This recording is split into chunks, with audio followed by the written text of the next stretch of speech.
તો જો આપણે ખાતર પડ્યું હતું ને ખાતર એટલે આમાં પછી પા ટાંકી નાખી દાંતી મારી હતી દાંતી મારીને પછી પા ટાંકી નાખી એટલે પછી સરખું થઈ જાય બધું જો કેવું ફર્સ્ટ ક્લાસ થઈ જાય તો પેલા જૂન વાણી રીત છે હો પા ટાંકવાની બળદથી પેલાના ગઢિયા 4 બળદનો પા ટાંકતા કેટલા 4 બળદનો પાટ પાછો આ કરતા મોટો આવતો અને આપણે 2 બળદનો આંકી નાનો પાટ છે અને વળી બળદને વજન ન લાગે ધૂળે ન ભરાય અને ફર્સ્ટ ક્લાસ થતું આવે જો તો ચાલો મણું હાંકવા ફોલો કરતા જઈયો તો જો આપણે ફર્સ્ટ ક્લાસ ભીંડો ઉગી ગયો છે અને બબ્બે પાંદડે ફર્સ્ટ ક્લાસ થઈ ગયો છે અને ખડાઈ તે ક્યાંક ફર્સ્ટ ક્લાસ નીકળી ગયું હો હા હવે આને હાથી હાંકવું જોશે એક પાણ પાઈ દઉં ને પછી હાથી હાંકું અને ભીંડો એટલા વેળે છે તોય ડૂલ પડ્યા છે તોય તે ડૂલ આમાં આપણે સોંપવા જોઈશે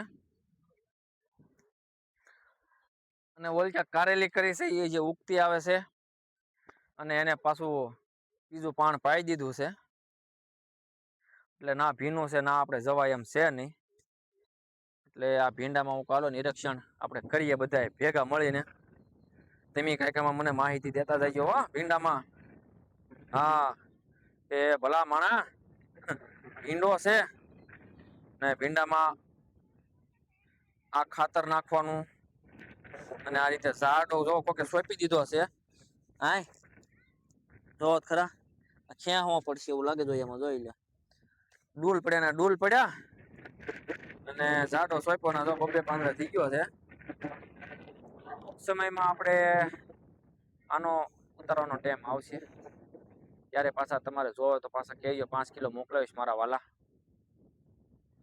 5 કિલો ન થાય તો 5 મણ મોકલાવીશ ઉતરે ત્યારે અને આમાં હવે ખાતરનો કયો ડોઝ આપવો એ જે બહુ આપણે ખ્યાલ નથી પણ ખાતર છે દવા તો આપણે આમ મને તો ઓર્ગેનિક જ છાંટવી હો હા ભાવ કોઈક વધારે આપે તો નકા એને ભાવમાં જાય તો એક વાર રાખશું આપણે આટલું ખાવા ઓર્ગેનિક હે એ તો દેખીતા જ છે કે 25-30 કિલો ભીંડો જતો હોય માર્કેટમાં બધાની હારવારી જતો હોય તો પછી ઓર્ગેનિકનું તો કાંઈ ઓલું કહેવાય નહીં એમાં તો ઉત્પાદન ઓછું આવે ઉત્પાકનું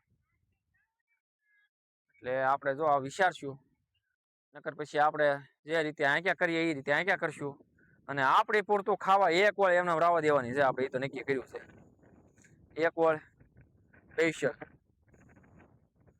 અને આપણા કોક અંગત ઓર્ગેનિક વાળા કંઈક અમને આપો ભાવ થોડોક વધારે લઈ તો એ વળમાંથી આપશું અને આમ તો પહેલા તો બધાને આપણે ટ્રાય માર્યો હા ભીખાનો છે ને બધાને નીમ ઓઇલ છે પછી એવું કંઈક આપણે છંટકાવ કરશું માહિતી લેવું આપણે ઓર્ગેનિક વાળાની પહેલા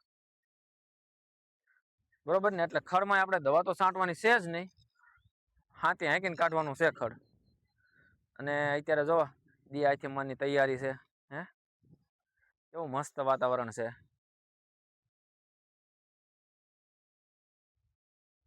અને જો મસ્ત મજાની હવાર થઈ ગઈ છે અને વાતાવરણ જો આવું કંઈક છે ઓ ભાઈ હા કેમ વાદળ છાયું વાતાવરણ છે અને જોયામાં લાગે કે જે 15 દી વયા જાય વાવણીને તમને કેમ લાગે છે જોયામાં હે અમારે તો જો આવું વાતાવરણ થઈ ગયું છે અને બીજા નંબરમાં કે આવ હા પવન નથી બોલો હાવ શાંત વાતાવરણ થઈ ગયું છે અને વાદળા આ રીતના જો આમ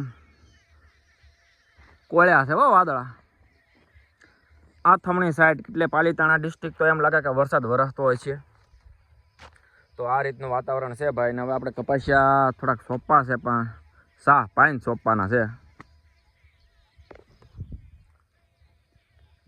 સાહ થોડાક પાઈને સોંપી દેવું આપણે તો હાલો હવે આપણે થોડુંક હાથી હાંકવા વયા જઈએ વાડીમાં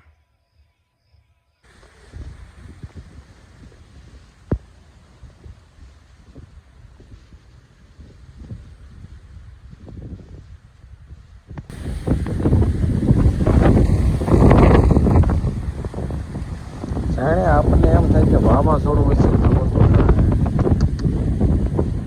કેટલો પવન છે તમે વિચાર કરો કેરી કેટલી મજબૂત હશે આવા પવનમાં સતાય રે હો ભાઈ, આમ જોઈ લે. તો જો ભાઈ, અત્યારમાં આપણે પાડોશીના બકાલાના કેરા છે 3. પાડોશી એટલે આપણે ગામે ખાવાનું છે બકાલું હો પાછું. તો એને આજ પાણી પાઈ દેવી ગયા સુરત.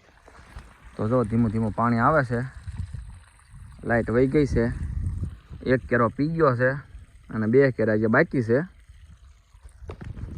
કેમ કે લાઈટ આવે ત્યારે વાત જાહે, ત્યાંથી હિંચકા ખાવા વહી જઈએ આપણે. નહીં, રીંગણી છે ફર્સ્ટ ક્લાસ હોય કહો, જોઈ ને રીંગણી કેવી મસ્ત મજાની સોંપી છે. ગુવાર, તુરિયા, કુંડી બનાવી હમણાં નવી પાછી તાજી. બોલો. તો ગયા સુરત હું હાલો 1-2 વાર પાઈ દઈશું. હું કહું આનું તમે ટેન્શન ન લેતા, બકાલાનું કહું બરાબર ને. આપણે ખાવાનું હોય આમાં. તો ચાલો હમણાં લાઇટ આજ પાછું પાઈ આવું. લાઇટ તો પછી હાવ વહી ગઈ છે, પણ ચાલો જાઓ પાછો મોટર ચાલુ કરવા. અને રીંગણી બધી ગોરખીના ગોરખીના ફૂલે મણ્યા ઉઘરવા. બોલો ટૂંક સમયમાં હો. હા જો રીંગણી નાની નાની છે, પણ ફૂલ મણ્યા ઉઘરવા જોવા કેમ. અને આ ભીંડો છે, અને આમાં ગુવાર છે, સોળી છે. ઘર પૂરતું ઓર્ગેનિક બકાલું છે ભાઈ.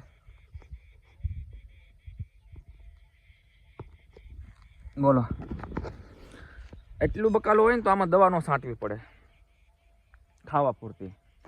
અને હવે ઓલું શું કહેવાય, સ્વાસ્થ્ય માટે કે એની માટે સારું કહેવાય એવું કંઈક ને કહેતા. આપણે આવડતું નથી કંઈક કહે ભાઈ. ખાવામાં બહુ સારું કહેવાય, કેમ કે દવા કાંઈ હોય નહીં. તો હાલો આને પાઈ દઉં. તમે કદાચ આવું ઓર્ગેનિક બકાલું ખાવ કે નહીં, તમે ઓર્ગેનિક બકાલું ખાવ કહેજો કોમેન્ટ કરી. ફોલો કરતા જજો, સબસ્ક્રાઈબ કરતા જજો વાલા.